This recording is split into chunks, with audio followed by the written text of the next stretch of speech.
হই হই কাণ্ড, রই রই ব্যাপার, ঘোড়া খেলা, ঘোড়া খেলা, ঘোড়া খেলা।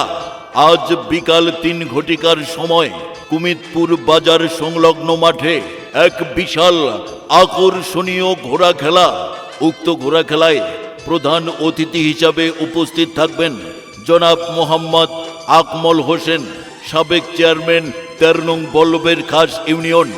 আমন্ত্রিত অতিথি হিসাবে উপস্থিত থাকবেন জনাব মোহাম্মদ মদিনা শেখ, ইউপি সদস্য 8 নং ওয়ার্ড। আরও উপস্থিত থাকবেন অনেকেই। উক্ত ঘোড়া খেলার প্রথম পুরস্কার একটি গরু, দ্বিতীয় পুরস্কার একটি খাসি। হ্যাঁ ভাই, উড়িয়াবাজ ঘোড়া, পঙ্খিরাজ ঘোড়া, দুলদুল ঘোড়া, বুলবুল ঘোড়া দেখতে হলে চলে আসুন আজ বিকাল 3 ঘটিকায় কুমিদপুর বাজার সংলগ্ন মাঠে এক বিশাল জমজমাট ঘোড়া খেলা। উক্ত ঘোড়া খেলায় আপনারা সবান্ধবে আমন্ত্রিত।